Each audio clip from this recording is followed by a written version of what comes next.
Hey historians, Julie here. I just wanted to talk to you very briefly for a quick minute about citations in your work and why historians really love and use citations heavily to support the evidence and the arguments that they're making.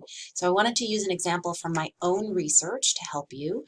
You're going to be using your textbook, which is pertinent to your class. Whichever class you are in, you have your specific textbook that I've assigned, or you're using web sources that I have also assigned.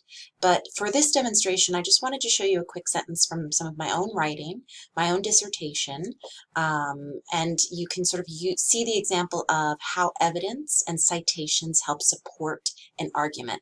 So in my own research, I'm looking at William Randolph Hearst and the Spanish-American War, also leading into the 1920s and American newsreels. So with Hearst, in the early part of my dissertation, I'm making an argument you can see on your screen right here, which is that the Hearst press, meaning his newspapers, pursued stories of heightened tensions with the Cuban conflict that demonstrated abuses of power by the Spanish. And you can sort of see this outlined right in front of you. Headlines depicted the plight of the Cuban nationalists battling the evil Spanish Empire. Fabulous, right? Like, it's an argument. It's, I think, if I'm going to pat myself on the back a little bit, it's a pretty well formatted sentence, although this little, there we go. However, it could be better.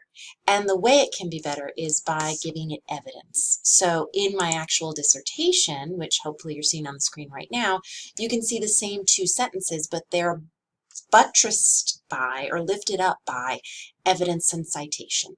So the Hearst press pursued stories of heightened tensions in Cuba that demonstrated abuses of power by the Spanish. And then I give an example. Foul deeds of Spaniards. Another American falls victim to their barbarous methods.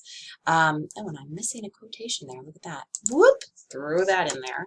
But if you can see, right, that support is in there, and then the rest of the sentence concludes. Now, that's actually a primary document that I got from the San Francisco Examiner in 1897, and you can see it at the bottom of this page in my dissertation as well.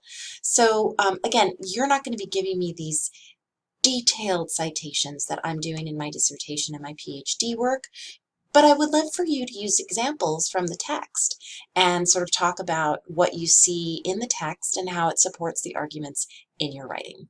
Thanks.